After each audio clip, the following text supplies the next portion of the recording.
निश्चित इस सवाल के साथ कि ज्ञानवापी पर हाईकोर्ट के फैसले के बाद क्या मुसलमानों को ज्ञानवापी पर अपना दावा छोड़ देना चाहिए, इस जरूरी मुद्दे पर बात करने के लिए एक खास पैनल हमारे साथ जुड़ रहा है। हमारे साथ जुड़ रहे हैं हरिशंकर जैन जी, आप सीनियर एडवोकेट हैं। बहुत बहुत स्वागत है हरिशंकर जी आपका। हमारे साथ एक और खास मेहमान जुड़ रहे हैं, महामंडलेश्वर महंत नवल किशोर दास जी, आप केंद्रीय मार्गदर्शक मंडल में हैं विश्व हिंदू परिषद के, आपका भी बहुत बहुत स्वागत।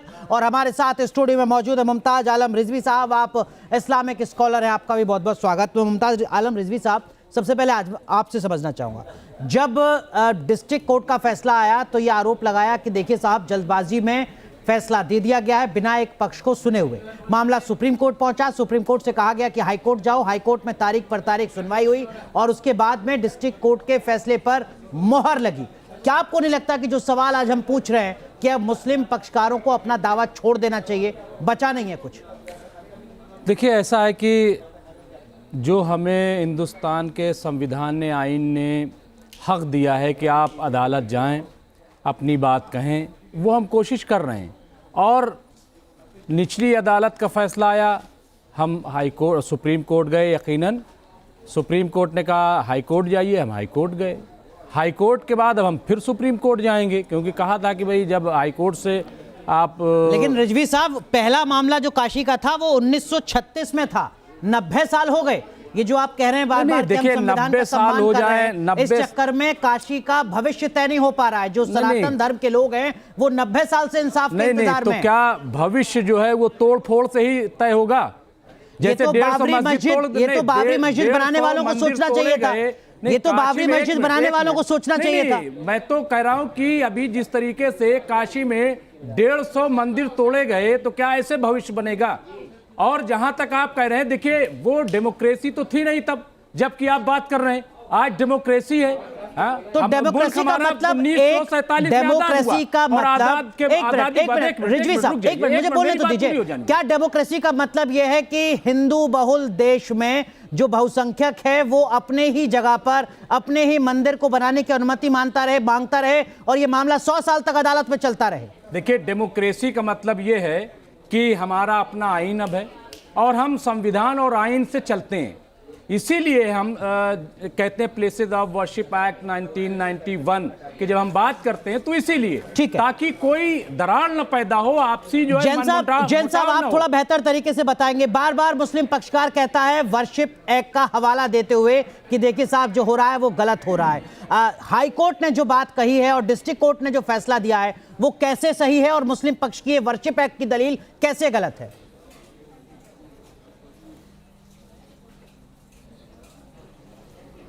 देखिए, बड़ी साफ बात है और स्पष्ट बात है कि मुस्लिम पक्ष दो मुही बात करता है, कोई ईमानदारी की बात नहीं करता।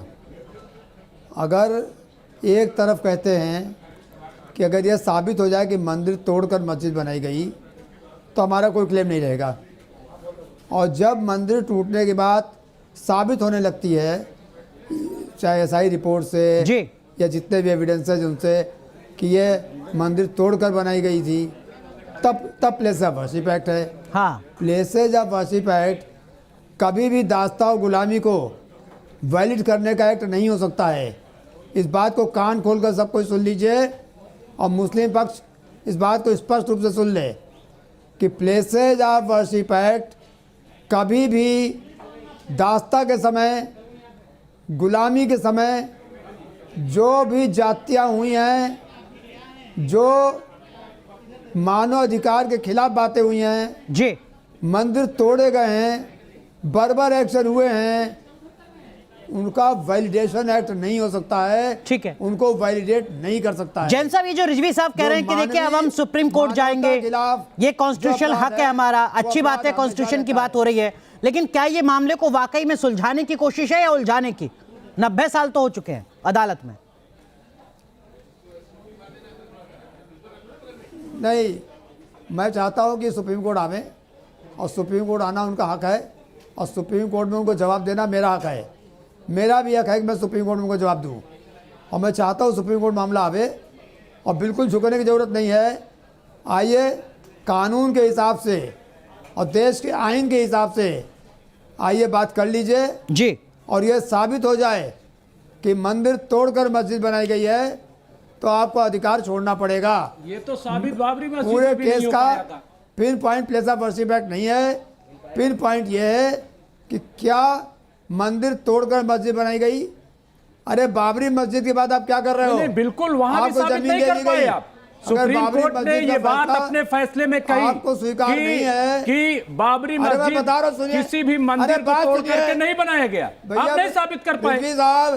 रिजवी साहब बीच में मत बोलिए, जनाब बीच में मत बोलिए, जी। बात सुनिए। आपको 5 एकड़ जमीन दी गई।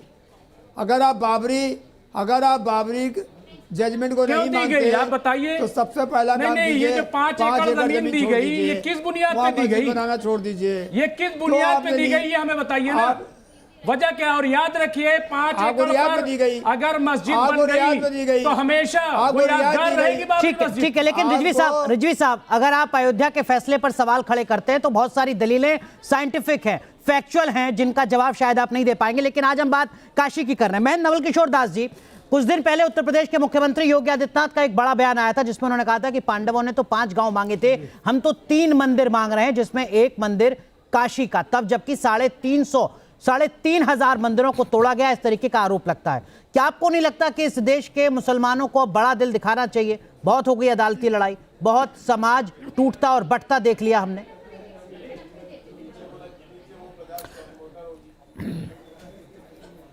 निसंदेह मैं आपकी बात से सहमत हूँ और हमने अयोध्या के समय भी प्रयास किया था कि बैठ के वार्ता हो जाए, समझौता हो जाए कानून कोर्ट के बाहर, पर नहीं हुआ। आज भी मैं तो कह रहा हूँ, क्योंकि मैं ऐसा मानता हूँ यहाँ का जो मुस्लिम समाज है वो कोई बाहर का नहीं, हमारे ही अपने बंधु लोग हैं।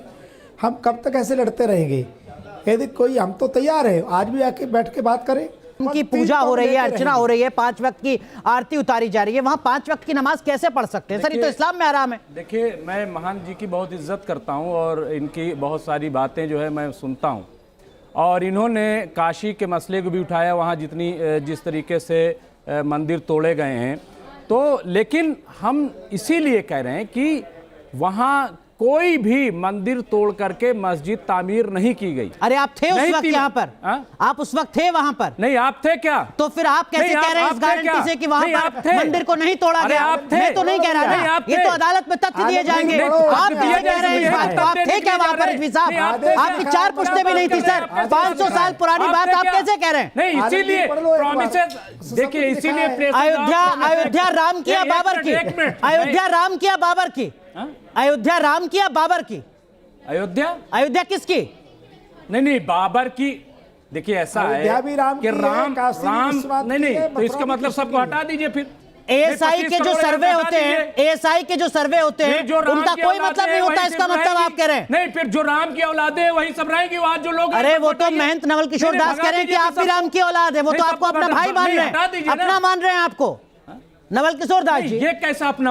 ये तो सिरे से खारिज करने वाली बात हो गई ना। आप बातचीत की उम्मीद कर रहे हैं, नहीं, वो अस्तित्व को नकार रहे हैं जी। नवल किशोर दास जी,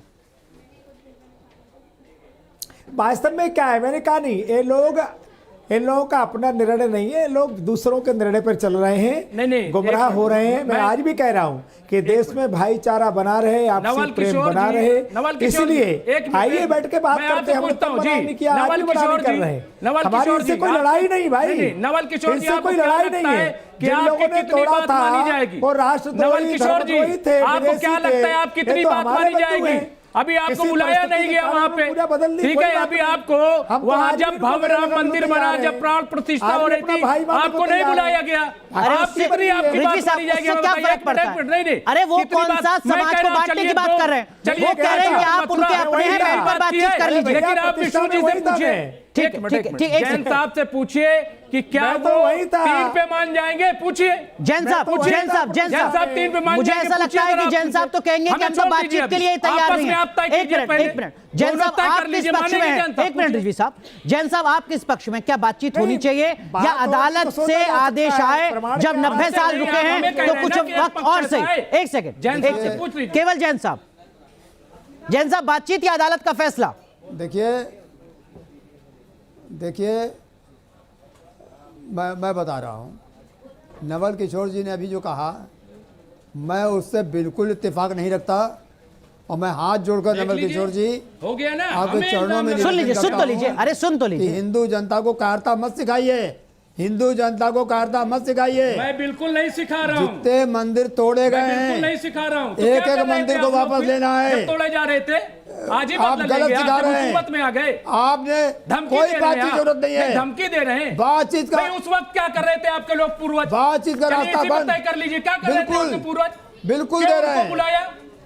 देखिए क्यों उनके साथ हुकूमत की? क्यों देखिए हुकूमत की बताइए? बात समझ लीजिए। आज आप हम हुकूमत सो में आ रहे गए, थे, आप पावर में आ गए, एक तो आप जमाने में माइनॉरिटी सो को रहे धमकी थे। दे रहे हैं। रिजवी साहब आपने- एक सेकंड जैन साहब माफ आपके कीजिए, शासन आपको रोक में रहा हूं। जैन साहब कह रहे हैं कि हमारे मामला साथ 3 मंदिर तक नहीं ज्यादती रहेगा। की गई। अगर 3,500 मंदिर तोड़े गए हैं तो 3,500 मंदिरों की कानूनी तो फिर लड़ाई मुझे लड़ी न जाएगी। कहिए। और रिजवी साहब अभी जो आप कह रहे थे कि देखिए साहब अब आप क्यों कर रहे हैं, तब आप क्यों Yes. नहीं कर रहे थे, अगर अब भी करना होता सरकार तो अदालत में मामला नहीं चलता 90 साल तक। अचानक से कोई भीड़ वहां पर पहुंचती नहीं, और जो उनको करना होता वो कर देते।